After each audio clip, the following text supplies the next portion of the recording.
মনু মিয়া চলে গেলেন কবরে। পৃথিবীতে রয়ে গেল তার প্রিয় ঘোড়ার হত্যার বিচার। মানুষের জীবনের শেষ ঠিকানায় নিঃশব্দে পৌঁছে দেওয়ার ব্রত নিয়ে যিনি কাটিয়ে দিয়েছেন প্রায় অর্ধশত বছর, সেই মোহাম্মদ মনু মিয়া ৬১ বছর নিজেই পাড়ি জমালেন চিরপ্রস্থানে। শনিবার ২০২৮ জুন সকাল ১০টায় কিশোরগঞ্জের ইটনা উপজেলার জয়সিদ্ধি ইউনিয়নের আলগাপাড়া গ্রামে নিজ বাড়িতে শেষ নিঃশ্বাস ত্যাগ করেন তিনি। ইন্না লিল্লাহি ওয়া ইন্না ইলাইহি রাজিউন। মনু মিয়া ছিলেন এমন একজন মানুষ যিনি জীবনের প্রায় ৪৯টি বছর ব্যয় করেছেন বিনা পারিশ্রমিকে কবর খননের মতো শ্রেষ্ঠ মানবিক কাজে। জীবিত অবস্থায় নিজেই প্রস্তুত করতেন মৃতদের শেষ ঘর। স্থানীয়দের কাছে তিনি পরিচিত ছিলেন এক অনন্য নাম, শেষ ঠিকানার কারিগর।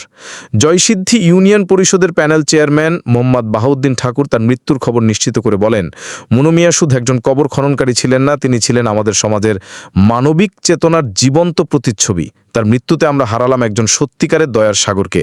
এমন মানুষ যুগে যুগেই বিরল। মনু মিয়া জীবনের শুরুতেই স্থির করেছিলেন তিনি মৃতদের জন্য শেষ আশ্রয় বানাবেন নিঃস্বার্থভাবে।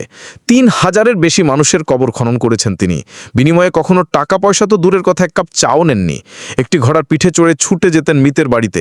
এই কাজটিকে এতটাই ভালোবেসেছিলেন যে জীবনের উপার্জন দিয়ে একসময় কিনে ফেলেছিলেন প্রিয় ঘোড়াটি, যেন কারো অপেক্ষায় দেলি না হয়। কিছুদিন আগে অসুস্থ হয়ে হাসপাতালে ভর্তি হয়েছিলেন মনু মিয়া। সেই সময় কবর খুঁড়তে দ্রুত পৌঁছানোর জন্য নিজের জমি বিক্রি করে কেনা ঘোড়াটি দুর্বৃত্তরা হত্যা করে।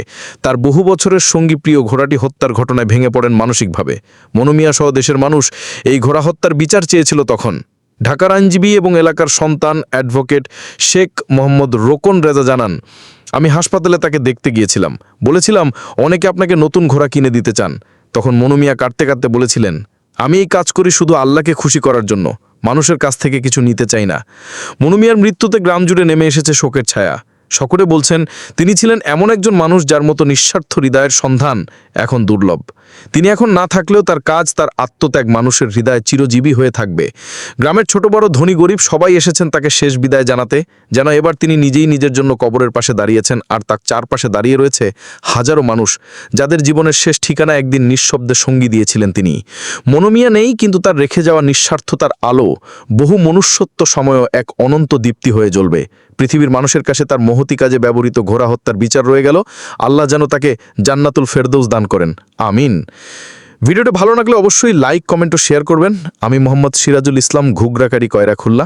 আবারও দেখা হবে অন্য কোনো রিপোর্ট নিয়ে। ততক্ষণ পর্যন্ত ভালো থাকবেন, সুস্থ থাকবেন। আল্লাহ হাফেজ।